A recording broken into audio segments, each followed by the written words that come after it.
Hello everyone, welcome back to this channel. आइए देखते हैं प्रश्नावली 3H क्वेश्चन नंबर 12 है।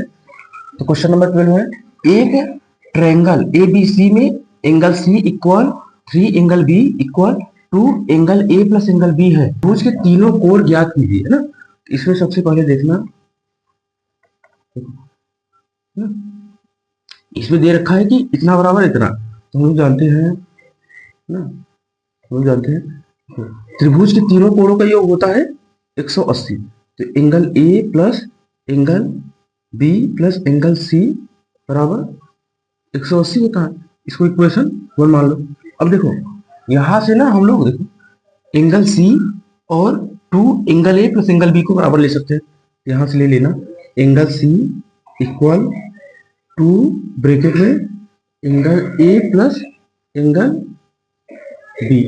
अब 2 के बटे में ले जाओ तो क्या हो जाएगा, angle C upon 2 equal angle A plus angle B हो जाएगा। अब देखो angle A plus angle B के स्थान पर रख सकते हैं एंगल सी अपान 2, है ना। तो समीकरण 1 में रखना, समीकरण 1 से देखो angle A plus angle B के स्थान पे हम लोग देखो angle A plus angle B के स्थान पे क्या रखेंगे, angle C upon 2, angle C upon 2 हो जाएगा।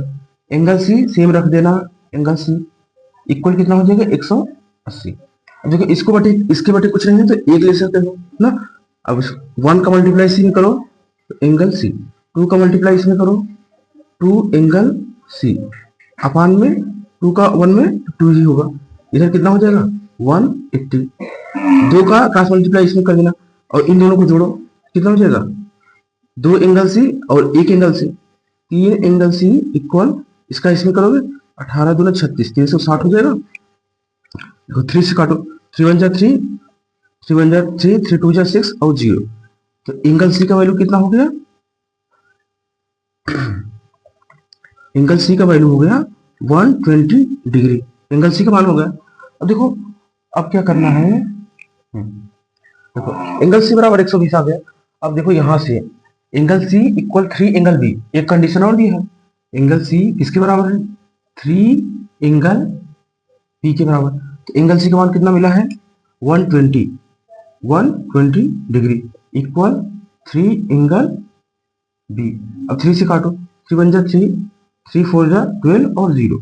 तो एंगल बी का मान कितना आ गया, एंगल बी का मान आ गया 40 डिग्री। एंगल बी आ गया, एंगल सी आ गया। अब एंगल बी और सी का मान रखेंगे इक्वेशन फर्स्ट में, समीकरण 1 से देखो समीकरण 1 में क्या रखा है, एंगल ए वैसे रहने दो प्लस एंगल बी का वैल्यू कितना है 40 डिग्री प्लस एंगल सी का वैल्यू कितना है 120 डिग्री इक्वल में कितना है 180 डिग्री ना। तो 40 और 120 एंगल ए वैसे रखो ना, इन दोनों को जोड़ेंगे 160 हो जाएगा इक्वल 180 डिग्री। इन दोनों को इसको लेके जाना है उस तरफ, तो एंगल ए बराबर हो जाएगा 180 डिग्री माइनस 160 डिग्री। तो एंगल ए का मान कितना हो जाएगा 20 डिग्री ना। एंगल ए का मान 20 डिग्री, एंगल बी का मान 40 डिग्री, एंगल सी का मान 120 डिग्री। तो तीनों कोण जो पूछा था उसको हमने ज्ञात कर लिया। क्वेश्चन नंबर 12 कंप्लीट हो गया। क्वेश्चन नंबर 13 है, x प्लस वाई इक्वल 4 और x minus Y minus 1 equal 0 को प्रतिस्थापन विधि से हल कीजिए ना। तो देखना हमने दो मेथड सिखा है, एक प्रतिस्थापन मेथड, दूसरा विलोपन मेथड ना। प्रतिस्थापन में क्या होता है, जो समीकरण छोटा लगे उसका मान x या y का मान निकाल के दूसरे समीकरण में रख दो तो मान निकल जाएगा, फिर x y का मान इसी में रख दो आ जाएगा ना। देखना एक समीकरण दिया है x प्लस वाई इक्वल 4 दे रखा है समीकरण 1। दूसरा क्या दिया है x minus Y minus 1 equal 0 equation 2। देखो चाहे जो चाहे 1 ले लो चाहे 2, इससे x या y का मान निकाल के दूसरे समीकरण में रखना है ना। चलो हम समीकरण 2 ले लेते हैं। समीकरण 2 से समीकरण 2 क्या है, x minus Y minus 1 equal 0। इन दोनों को उस तरफ ले जाओ, x इक्वल क्या हो जाएगा y प्लस 1 ना। अब इसको कहाँ रखना है, समीकरण 1 में रखना है ना, 2 में नहीं रखना। तो समीकरण 1 में x इक्वल वाई प्लस 1 रखने पर, समीकरण 1 में रखो, समीकरण 1 देखो x के स्थान में क्या रखेंगे, y plus 1, y plus 1, y को वैसे रहने दो, इक्वल 4, वाई वाई मिलके 2y हो जाएगा, 1 को उस तरफ ले जाओ तो 4 माइनस 1 हो जाएगा, 2y इक्वल क्या हुआ 3, 4 माइनस 1 3 आ गया, तो y का वैल्यू कितना हो जाएगा 3/2, y का वैल्यू, अब यही y का मान रख देना समीकरण 1 में, चाहे 2 में भी रख सकते हो ना, समीकरण देखो समीकरण 1 में रख दो, चाहे यहां पे भी रख सकते हो ना, तो हम लोग क्या करेंगे, इसको बना लेंगे समीकरण 3 ना, तो समीकरण 3 में y इक्वल 3/2 रखने पर ना, चलो रखो, तो x वैसे रहेगा, y के स्थान पे 3/2 प्लस 1, देखो y के स्थान पे 3/2 प्लस 1, x इक्वल, अब इसको हल करो, कुछ नहीं तो 1 मान लो, 1 का मल्टीप्लाई 3 में 3, 2 का मल्टीप्लाई 1 में 2, अपान 2 का 1 में 2 हो जाएगा, x इक्वल कितना हो गया 3 2 5, 5/2, x का वैल्यू हो गया y का वैल्यू, क्वेश्चन नंबर 13 कंप्लीट हो गया। क्वेश्चन नंबर 14 है, दो मित्रों अनि और बीजू की आयु में 3 वर्ष का अंतर है, अनि के पिता धर्म की आयु, अनि की आयु की दुगनी और बीजू की आयु अपनी बहन कैथी की आयु की दुगनी है ना? कैथी और धर्म की आयु का अंतर 30 वर्ष है, अनि और बीजू की आयु याद कीजिए ना, क्वेश्चन लिखना है इसको, सबसे पहले यहाँ पे जो पूछ रहा होता है उसको मान लेते हैं, अनि और बीजू की आयु याद करने के लिए कहा है, इसको हम लोग मान लेंगे माना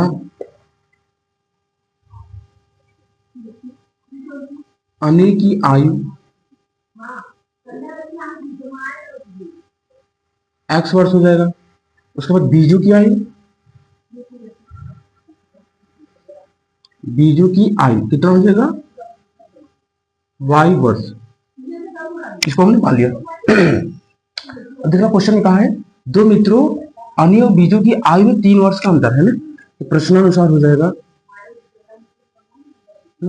आगे देखो, इसके बाद कहा है अनि के पिता धर्म की आयु, अनि की आयु की दुगनी है ना, तो देख लो धर्म की आयु कितनी हो जाएगी, धर्म की आयु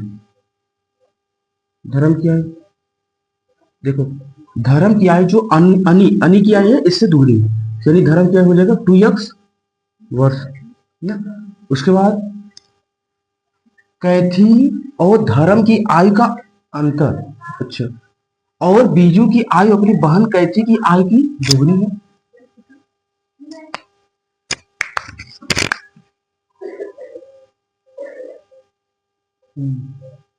धर्म की आयु अनि की आयु की दुगनी है,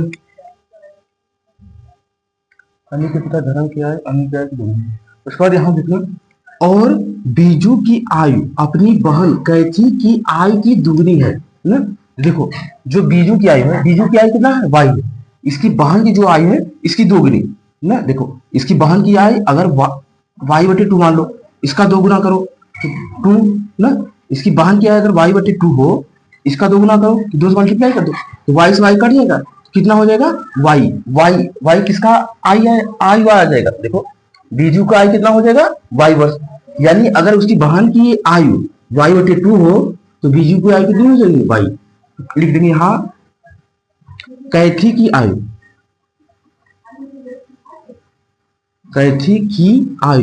कितना है y/2 वर्ष, तो देखो एक कैसे पता चला, देखो यहाँ पे देखना फिर है बीजू की आयु अपनी बहन कैथी की आयु की दुगनी है ना, जो बीजू की आयु y वर्ष मिला है, अपनी बहन कैथी की आयु की दुगनी, अगर इसकी बहन जो है y/2 वर्ष की होगी, इसका दोगुना करोगे तो y/2 इंटू 2, 2 से 2 कैंसिल हो जाएगा तो y मिलेगा, यानी उसकी बहन की आयु कितना होगा y/2 रहा होगा ना, इतना हो गया। अब देखना प्रश्न के अनुसार, प्रश्नानुसार देखो दो मित्रों अनि और बीजू की आयु में 3 वर्ष का अंतर है ना, तो अनि और बीजी, तो अनि को देखो अनि का आई कितना है x माइनस बीजू की आई कितना है y, दोनों का अंतर कितना है 3 वर्ष, इक्वेशन 1 हो गया। अब फिर देखो दूसरा कंडीशन कहाँ दिया है, कह रहा है कि कैथी और धर्म की आयु का अंतर 30 वर्ष है। अब देखो कैथी ना, कैथी कितना है, कैथी y बटे 2 है, धर्म कितना है 2x है ना। अब देखो इसमें से जो बड़ा होगा उसमें से छोटे वाले को घटाएंगे तो अंतर मिलेगा। देखो ना यहाँ पे देखो अनि और बीजू में अनि का एज ज्यादा था और बीजू का एज कम, कैसे, क्योंकि देखो यहाँ पे दिया है ना अनि और बीजू की आयु में 3 वर्ष का अंतर है, यानी अनि की आयु ज्यादा है और फिर बीजू की आयु कम है, तो इसमें से इसको घटाए 3 वर्ष मिला, यानी यहाँ पे x बड़ा है y पे छोटा है, पता चला है ना। अब देखो यहाँ पे y को हमने आधा कर दिया यानी y और छोटा हो गया, और इसको हमने दोगुना कर दिया मतलब x और बड़ा हो गया। तो इन दोनों में बताना है कौन बड़ा है, इन दोनों में a बड़ा है 2x और a और छोटा है ना। देखना एक बार और देख लेना, देखो यहाँ अनि और बीजू में से अनि का आयु ज्यादा है बीजू का आयु कम है, तो अनि की आयु में हमने बीजू की आयु घटाया तो 3 वर्ष मिला अंतर ना। अब देखना x बड़ा है y छोटा है, अब इसमें कैथी वाले में देखो y बटे 2 हो गया, मतलब y को आधा कर दिया गया और x को दोगुना कर दिया गया 2x। अब इन दोनों में बताना है कौन बड़ा है, तो a बड़ा होगा ना, a बड़ा होगा a छोटा है। तो देखो अब यहाँ पे कैथी और धर्म की आयु का अंतर 30 वर्ष है, तो कैथी और धर्म की आयु का अंतर 30 वर्ष है, तो बड़े में से छोटे वाले को घटाओ, तो 2x माइनस वाई बटे 2 इक्वल 30 वर्ष ना। अब इसको हल करो, कुछ नहीं है तो बटे में 1 मान लो ना, 2 का मल्टीप्लाई इधर 4x, 1 का इधर हो जाएगा तो y हो जाएगा अपान 2 इक्वल 30, 2 का इधर मल्टीप्लाई कर दो तो 4x minus Y equal 60, equation 2 हो गया ना। देखो इक्वेशन 1 है 2 है ना, यहाँ भी -1y है, यहाँ भी -1y। अगर एक में से 2 को घटा दे तो y से y कैंसिल हो जाएगा ना। समीकरण 1 माइनस 2 से समीकरण 1 लिखना, x माइनस वाई इक्वल कितना है 3 है, और दूसरा क्या है 4x माइनस वाई इक्वल 60, घटाना है तो नीचे वाले चिन्ह बदलेगा ना, y से y कैंसिल हो गया, a प्लस में है माइनस में। अब देखो x में से minus x घटाओगे x minus 4x कितना हो जाएगा माइनस 3x हो जाएगा, और यहाँ भी कितना हो जाएगा -57, माइनस से माइनस कैंसिल, 3 एकम 3 और 3 एकम 3 और 3 और 27, 19 आ गया। x की वैल्यू कितना आ गया 19 ना। अब x का मान किस में रखना है, इक्वेशन 1 में। समीकरण 1 में x बराबर 19 रखने पर, समीकरण 1 में x बराबर 19 रखो तो 19 माइनस वाई इक्वल 3, y को इस तरफ ले जाओ 19 और 3 को इस तरफ ले आना ना, -3 इक्वल वाई, तो घटाओगे कितना हो जाएगा 16 इक्वल वाई, तो वाई की वैल्यू कितना हो गया 16, वाई की वैल्यू 16, एक्स का मान 19। अब कह सकते हो अतः देखो अन्य की आयु, अन्य की आयु, अन्य की आयु हमने कितना माना था x वर्ष, अब x का मान कितना है 19, तो 19 वर्ष हो जाएगा ना। उसके बाद बीजू की आयु, बीजू की आयु कितना माना था y, y का मान कितना है 16 वर्ष ना। क्वेश्चन नंबर जो 14 है ये कंप्लीट हो गया। क्वेश्चन नंबर 15 है, हल कीजिए x minus Y equal to 2x minus 3y equal 1, इस इक्वेशन को हल करना है। अब जब क्वेश्चन में ना कहा जाए कि किस मेथड से हल करना है, तो चाहे जो मेथड लगा सकते हो ना, क्योंकि अपने पास 3 मेथड है, एक तो ग्राफिकल मेथड और विलोपन और प्रतिस्थापन मेथड ना, इसको हम लोग विलोपन से ही करेंगे क्योंकि विलोपन से आसान रहता है ना। तो इक्वेशन लिख लेना x minus Y equal 2, equation 1 हो गया। दूसरा क्या है 2x माइनस 3y इक्वल 1 हो गया, इक्वेशन 2। अब देखना अगर इसमें समीकरण 1 में ना 3 से मल्टीप्लाई कर दे और 3 में से 2 को माइनस कर दो देखो समीकरण 1 में क्या करेंगे 3 से मल्टीप्लाई करेंगे और फिर 2 से घटा देंगे, तो समीकरण 1 इंटू 3 माइनस 2 से ना, समीकरण 1 में 3 का multiply 3x minus 3y equal 6। यहाँ पे समीकरण 2 सेम रखेंगे, 2x माइनस 3y इक्वल 1। अब देखो घटाएंगे, चिन्ह बदलेगा ना, 3y से 3y cancel, 3x minus 2x, x बचेगा और इधर 6 में से 1 घटाएंगे तो कितना आ जाएगा, 5 आ जाएगा। तो x का वैल्यू 5 आ गया ना। अब x का मान समीकरण 1 में रख दो। समीकरण 1 में x बराबर 5 रखने पर, तो समीकरण 1 क्या है, x, हाँ देखो x के स्थान पे क्या रखेंगे, 5 माइनस वाई इक्वल 2। y को उस तरफ, 3 को इस तरफ ले आओ, 5 माइनस 2 इक्वल वाई, 5 माइनस 2 कितना हो जाएगा, 3 इक्वल वाई। वाई का वैल्यू कितना आ गया, 3, अब x का मान 5। क्वेश्चन नंबर 15 कंप्लीट हो गया।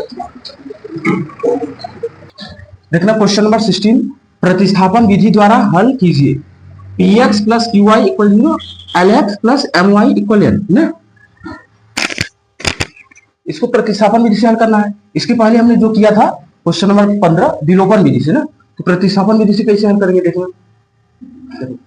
पहला दिया है क्या, px plus qy equal 0, equation 1 हो गया। दूसरा क्या दिया है, lx plus my equal n, equation 2। देखो प्रतिस्थापन में क्या होता है, जो इक्वेशन छोटा लगे, समीकरण 1 या फिर 2, उससे x या y का मान निकाल के दूसरे समीकरण में पुट कर दो। देखो ये तो बड़ा दिख रहा है, ये वाला छोटा है ना, तो समीकरण 1 ले लेते हैं। समीकरण 1 से देखो 1 क्या है, px प्लस qy इक्वल 0। अब इससे चाहे x का मान निकालो चाहे y का मान, चलो x का निकाल लेते हैं, तो इसको इस तरफ ले जाओ, px इक्वल माइनस qy। अब x का मान निकालना है तो इसको बटे में लेके जाओ, तो x इक्वल क्या हो जाएगा, minus qy upon x, sorry p ना, ये हो जाएगा p। अब देखो x का मान निकाल के हमने समीकरण 1 से निकाला था, तो 1 में नहीं रखना है, 2 में रखना है ना। तो समीकरण 2 में रखने पर x का मान ना लिखेंगे, समीकरण 2 में x का मान रखने पर, तो समीकरण 2 में रखो, तो l x के स्थान में क्या रखेंगे, जो दिया है minus qy upon p, x के स्थान पे प्लस my इक्वल में n ना। अब देखो इसको हल करेंगे तो y का वैल्यू यहां से निकल जाएगा ना। देखो l का मल्टीप्लाई कर देना ऊपर, तो क्या हो जाएगा, minus l Q Y upon में p, प्लस में क्या है my इक्वल में n है। अब देखो हमको y का मान निकालना है, यहाँ से y दोनों में कॉमन दिख रहा है तो कॉमन कर लो ना, तो y हम लोग कॉमन कर लेते हैं, y कॉमन कर लिया, बचा क्या, माइनस एल क्यू अपॉन में p plus m equal n। और अब देखो इसके बटे कुछ नहीं है तो एक मान लेंगे। अब इसको हल कर लो, ब्रैकेट वाले को, y ऐसे रखो ना, ब्रैकेट में क्या दिया है, इसको इधर गुणा करोगे तो माइनस एल क्यू, पी का गुणा उधर करोगे क्या हो जाएगा, पी एम अपान में पी का गुणा 1 में तो पी हो जाएगा ना, इक्वल में एन हो जाएगा। अब देखो पी का मल्टीप्लाई करो इधर एन के साथ में, तो y इक्वल हो जाएगा, और इसका क्रॉस मल्टीप्लाई कर देंगे नीचे आ जाएगा, तो y equal P N upon में minus L Q plus P M ना, इसका क्रॉस मल्टीप्लाई करके नीचे आ गया, इसका इसके साथ। अब देखो इसको ऐसे भी लिख सकते हो, y equal P N upon में P M minus L Q. ये तो y का मान हो गया। अब हम लोग क्या करेंगे, इस y का मान उठा के समीकरण 1 में रख देंगे ना, इस y का मान चाहे समीकरण 1 में रख दो चाहे 2 में, चाहे यहां से एक समीकरण बना लेना 3, इसमें रख दोगे ज्यादा आसान होगा ना। तो हम y का मान समीकरण 3 में रख देंगे, समीकरण 3 में y का मान रखने पर ना, तो समीकरण 3 यहाँ पे है, x इक्वल माइनस क्यू अपान में पी। वाई के स्थान पे रखो, वाई के स्थान पे क्या रखोगे, पी एन अपान में P M minus L Q. देखो पी से पी कट जाएगा क्योंकि इंटू में ना, पी से पी कट जाएगा। अब क्या बचा, एक्स इक्वल क्यू एन ना। अब जो माइनस है यहीं पे रखो, अभी माइनस को नीचे मल्टीप्लाई कर देंगे अपान में P M minus L L Q. देखो यहूं पे छोड़ सकते हो, सही है, कोई गलत नहीं है ना। अब हम चाहे तो इस माइनस का इसमें हर में मल्टीप्लाई कर दे, यहूं पे छोड़ सकते हो, एक्स का मान निकल गया है, कोई गलत नहीं है। बट हम लोग क्या करेंगे, माइनस को हटाने के लिए क्या करेंगे, क्यू एम सेम रखेंगे। माइनस का मल्टीप्लाई हर में करो, तो माइनस का मल्टीप्लाई करोगे तो ए प्लस हो जाएगा ना, तो एल क्यू पहले लिख देंगे और ए माइनस हो जाएगा, माइनस पी एम ना। ऐसे भी कर सकते हो, चाहे इसी पे छोड़ सकते हो। तो y का मान इधर आ गया, x का मान इधर हो गया। Question number 16 complete. Question number 17 है, एक रेलगाड़ी कुछ दूरी समान चाल से तय करती है। यदि रेलगाड़ी 10 किमी प्रति घंटा अधिक तेज चलती होती तो उसे नियत समय से 2 घंटे कम लगते। यदि रेल 10 किमी प्रति घंटा धीमी चलती होती तो उसे नियत समय से 3 घंटे अधिक लगते। रेलगाड़ी द्वारा तय की गई दूरी ज्ञात करना है ना। तो एक चीज देखना, यहाँ पे क्या दिया है ना, चाल दे दिया है और समय, फिर चाल दिया है और समय, यानी हमको निकालना है दूरी। तो हम लोग मान लेंगे,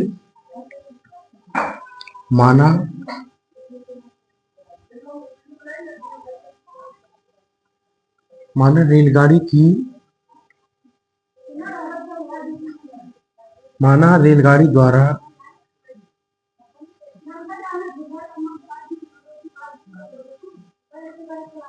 तय की गई दूरी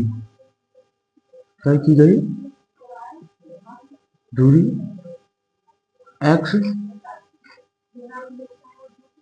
ना, रेलगाड़ी द्वारा तय की गई दूरी x की है और रेलगाड़ी की चाल मान लेंगे, रेलगाड़ी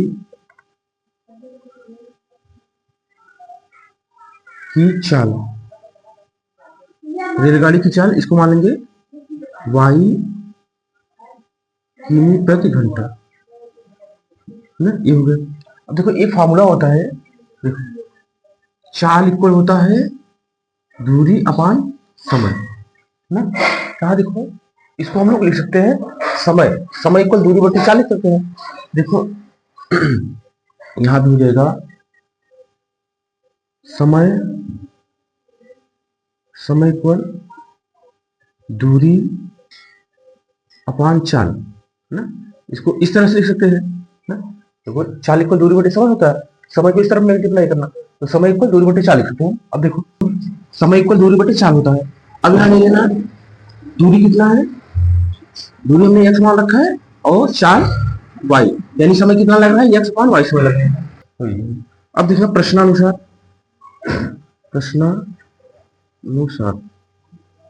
देखो, एक रेलगाड़ी कुछ दूरी समान चाल से तय करती है। यदि रेलगाड़ी 10 किमी पर घंटा अधिक तेज चलती होती तो उसे नियत समय से 2 घंटे कम लगते। देखना समय इक्वल क्या है, दूरी बटे चाल, यानी x बटे वाई। तो लिख लो समय इक्वल दूरी बटे चाल। अब देखो दूरी तो फिक्स है x किमी, चाल जो है, चाल कितना बढ़ रहा है, 10 किमी से बढ़ रहा है, तो यहाँ y प्लस 10 कर दो, चाल 10 किमी से बढ़ गया। अब देखना जो समय है, समय कितना लग रहा था, x बटे वाई लग रहा था, समय x बटे वाई लग रहा था। अब समय में क्या हुआ, 2 घंटे कम लगने लगे ना। पहले जो समय लगता था, पहले समय कितना x पर y लगता था समय, देखो समय, अब इससे 2 घंटे कम लगेंगे, 2 माइनस कर दो। अब इसी को हल करो, इक्वेशन बनाओ। तो हम लोग क्या करेंगे, इसको देखो इसके बटे पूछ रहे हैं तो बटे में एक लिख लेंगे ना, बटे में 1 लिख लेंगे, यहाँ x अपान वाई प्लस 10। अब देखो यहाँ पे तो बटे में 1 लिख लोगे, इसका इधर मल्टीप्लाई करोगे x, अब इधर करो इधर माइनस 2y अपान में y।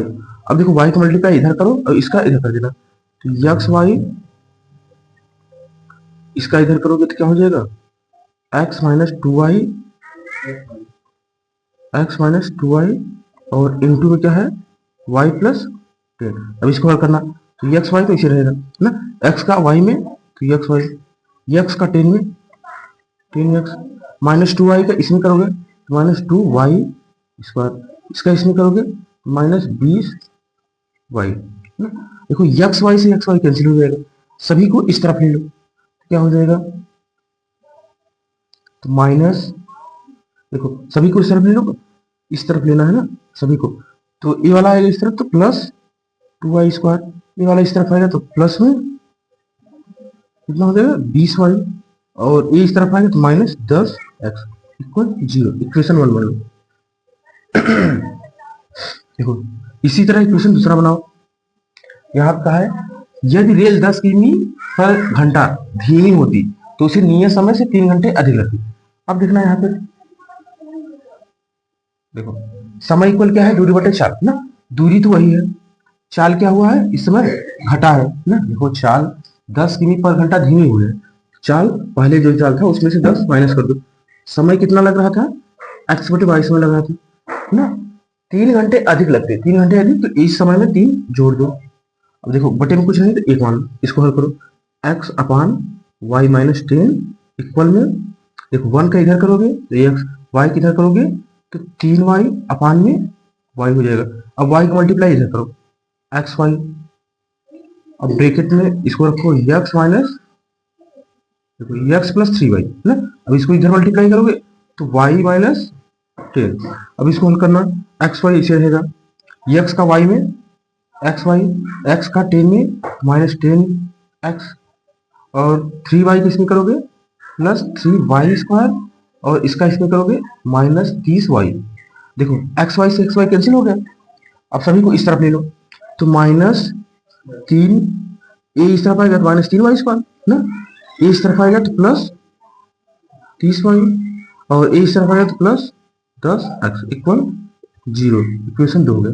अब देखो इक्वेशन 1 और 2 को हल करके इसका मान निकालना है, हमको निकालना था रेल द्वारा तय की गई दूरी, दूरी यानी x का मान निकालना है।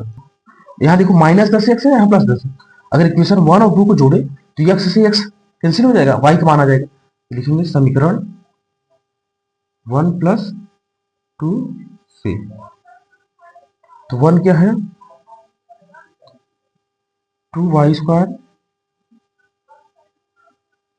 20y माइनस 10x इक्वल 0, उसके बाद 3y square plus 30y plus 10x equal 0। देखो -10x प्लस 10x कैंसिल हो जाएगा। अब देखना -2y स्क्वायर और -3y स्क्वायर, तो क्या हो जाएगा -y स्क्वायर। अब -30y और 20 50y इक्वल 0, इसको हल करो, आ रहा है।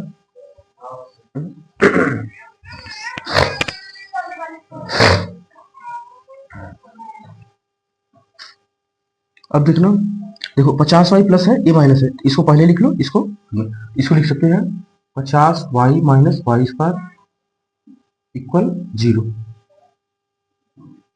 देखो इसमें से y कॉमन कर दो, y कॉमन करोगे तो 50 माइनस वाई इक्वल 0 आ जाएगा। एक बार y को 0 बराबर कर लो ना, अब इसको 0 बराबर करो तो 50 माइनस वाई इक्वल 0, y को उस तरफ ले जाओ 50 इक्वल y ना। देखो y हमने क्या माना था, रेलगाड़ी की चाल माना था y ना, तो y इक्वल 0 आया, तो चाल तो कभी 0 होगा नहीं ना, इसको हम लोग नहीं लेंगे ना। देखो y इक्वल कितना है 50, यानी चाल कितना है 50 ना, तो चाल कितना लिया 50। अब ये y का मान रखेंगे किसमें, समीकरण 1 में रखेंगे, तो x का मान आ जाएगा। समीकरण 1 में y इक्वल 50 रखने पर, समीकरण 1 में रखा तो 2 इंटू वाई का स्क्वायर यानी 50 का स्क्वायर, 50 का square plus 20 into Y, Y यानी 50, उसके बाद क्या है -10x, -10x इक्वल 0।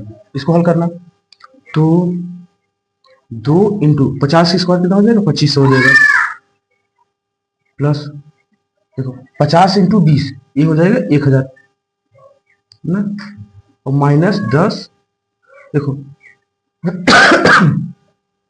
-10x को उस तरफ ले जाओ, क्या हो जाएगा +10x ना। अब ये हो जाएगा, मल्टीप्लाई करना है, इसका मल्टीप्लाई करोगे तो 25 दूना 50, उसके बाद 000 प्लस 1000 इक्वल 10x। इसको जोड़ोगे कितना हो जाएगा 6000 इक्वल 10x। 0 से 0 कटा तो x का वैल्यू कितना आ गया 600। तो x हमने क्या माना था, x मान रखा था रेलगाड़ी द्वारा तय की गई दूरी है ना। लिखेंगे अतः रेलगाड़ी द्वारा तय दूरी कितना हो जाएगा 600 किलोमीटर, यही हो जाएगा ना। तो क्वेश्चन नंबर 17 कंप्लीट हो गया। देखना क्वेश्चन नंबर 18 है, ABCD एक चक्रीय चतुर्भुज है। देखना ABCD चक्रीय चतुर्भुज है ना। इस चक्रीय चतुर्भुज के सभी कोण ज्ञात कीजिए, यानी angle A, angle B, angle C, angle D निकालना है ना। चलो देखते हैं ना। देखो सबसे पहले हम लोग क्या करेंगे कि जो A चतुर्भुज है ना, चतुर्भुज के चारों कोणों का योग, या फिर इसमें कह लो चक्रीय चतुर्भुज है। चक्रीय चतुर्भुज में एक गुण होता है किसके आमने सामने के जो कोण होते हैं इनका सम 180 होता है।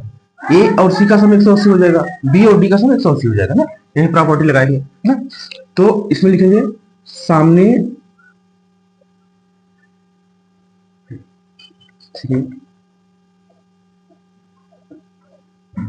आमने सामने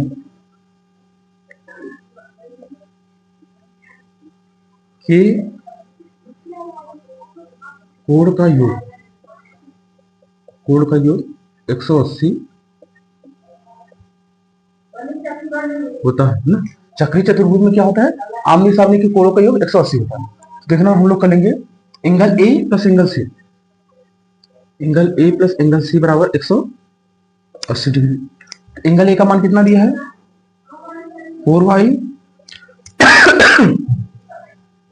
4y प्लस 20 और C का मान कितना दिया है -4x ना।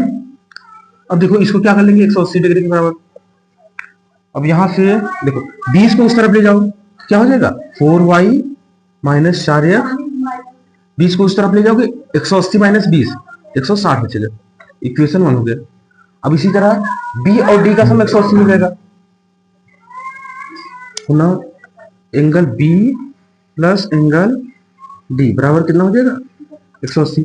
B का मान कितना दिया है 3y माइनस 5 प्लस D का मान कितना दिया है -7x। देखो -7x प्लस 5 इक्वल 180।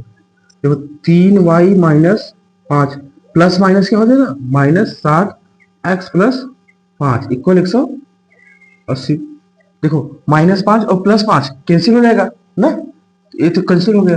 क्या बचा 3y minus 7x equal 180 degree, equation 2 हो गया। अब देखो इन्हीं को हल करके एक्स वाई का मान निकालना है। एक्स वाई निकल जाएगा तो सभी कोण निकाल लेंगे ना।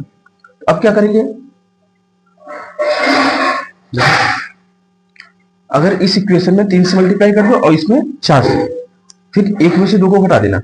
लिखेंगे समीकरण 1 × 3 माइनस 2 × 4 से ना। तो इसमें करो 3 का मल्टीप्लाई, तो 4 से 12y माइनस 4 से 12x और उसके बाद 16 से 48 480। और इसमें करना है किसका 4 का 12y माइनस 4 से 28x और इक्वल 18 6 को 72 ना, इतना हो गया। अब देखो माइनस करेंगे तो नीचे का चिन्ह बदलेगा, 12y से 12y कैंसिल हो गया ना। 28x प्लस में है ये माइनस में, तो माइनस करोगे ये कितना आ जाएगा, ये आ जाएगा 16x आ जाएगा इक्वल ना। देखो 480 प्लस में है ये माइनस है, तो बड़ा वाला ये माइनस है तो चिन्ह माइनस का लगेगा। अब 720 माइनस 480 कर दो, कितना है 0, 12 में से 8 गए 4 और यहाँ 4 2 6 240 आ जाएगा ना, इतना आ गया।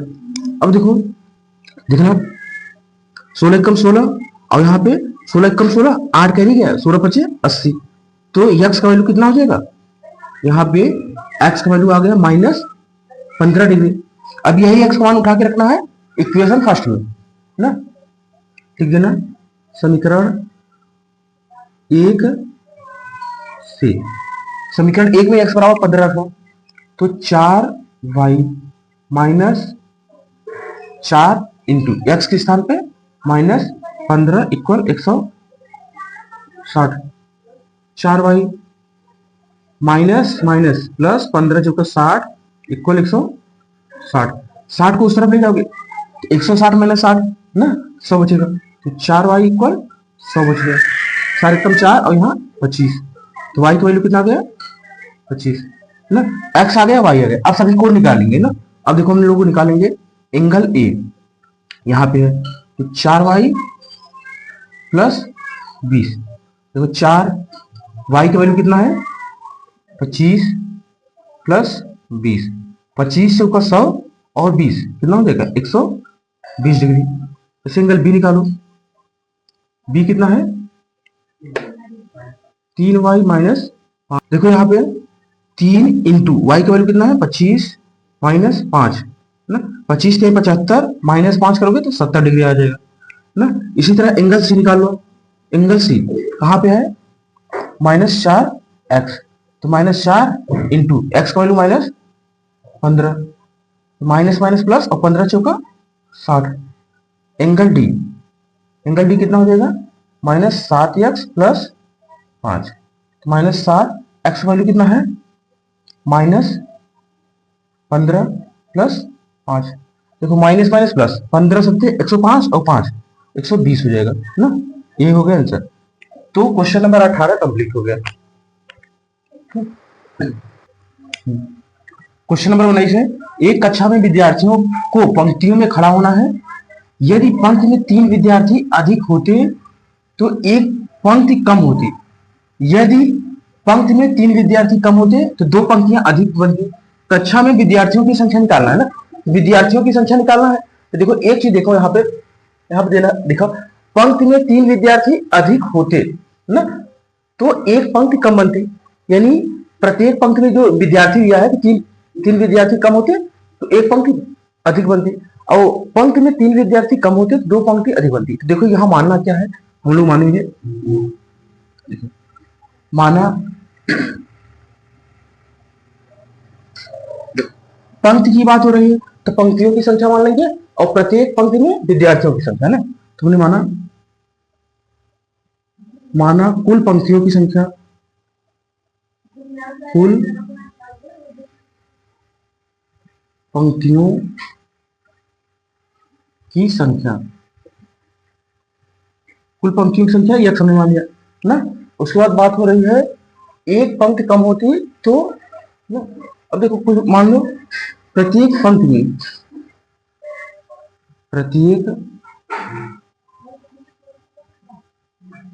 में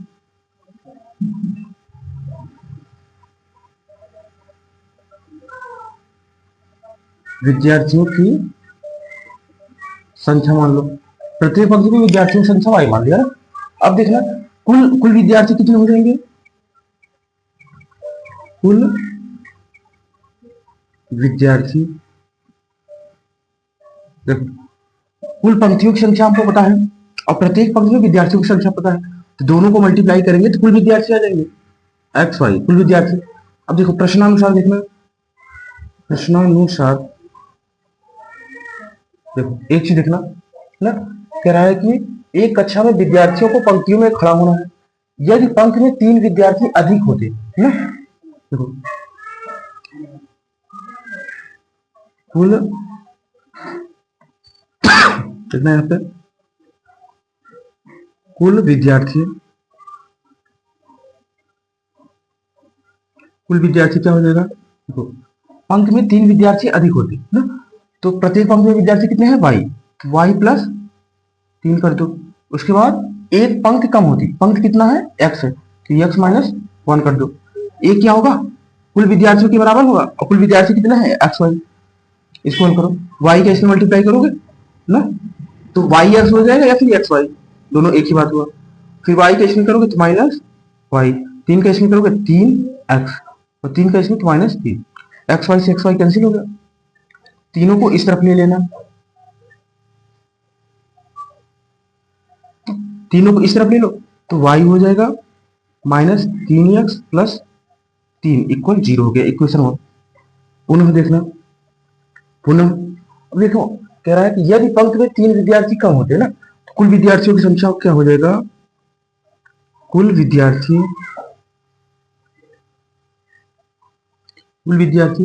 देखो पंक्ति में 3 विद्यार्थी कम होते, पंक्ति अपने पास कितने हैं, देखो प्रत्येक पंक्ति में विद्यार्थियों की संख्या y है, तो यहाँ पे 3 विद्यार्थी कम होते प्रत्येक पंक्ति में, तो y-3 कर दिया, तो 2 पंक्तियां अधिक बनती, तो पंक्ति कितनी है x, तो x प्लस 2 बनेगा, 2 अधिक बनेगा। अब एक कुल विद्यार्थियों की संख्या के बराबर हो जाएगा, कुल विद्यार्थियों की संख्या कितना है xy। अब इसको हल करो, y के x में करोगे yx या फिर xy, दोनों बात एक ही है, y किसमें करोगे yx आएगा या फिर इसको xy लिख सकते हो ना। अब इसमें देखो y का मल्टीप्लाई 2 में 2y -3x -6 ना, xy से xy कैंसिल, सबको इस तरफ ले लो, क्या हुआ माइनस, अच्छा ये इस तरफ आएगा तो प्लस हो जाएगा, नहीं तो इसे करो y इसको इस तरफ ले आओगे तो -2y plus 3x plus 6 equal 0, equation 2।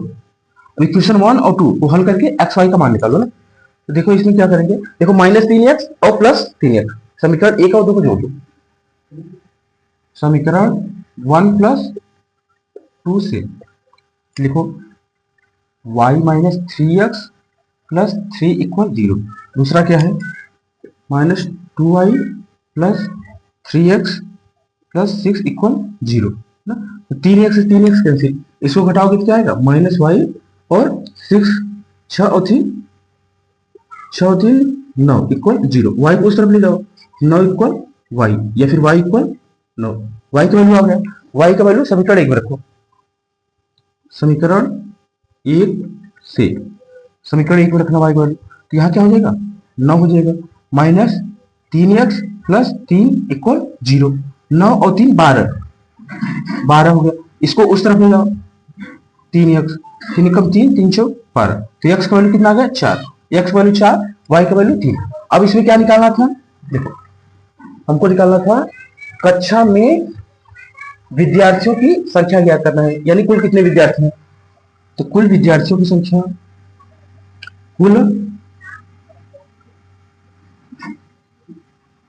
विद्यार्थियों की संख्या, संख्या क्या हो जाएगा एक्स वाई के बराबर हो जाएगा, एक्स का वैल्यू कितना है 4, वाई का वैल्यू 9, मल्टीप्लाई करोगे 36 ना, यही हो जाएगा आंसर ना। तो क्वेश्चन नंबर 19 कंप्लीट हो गया। इसी क्वेश्चन के साथ चैप्टर 3 कंप्लीट हो गया है। अब हम लोग चैप्टर नंबर 4 अगले वीडियो में कंप्लीट करेंगे।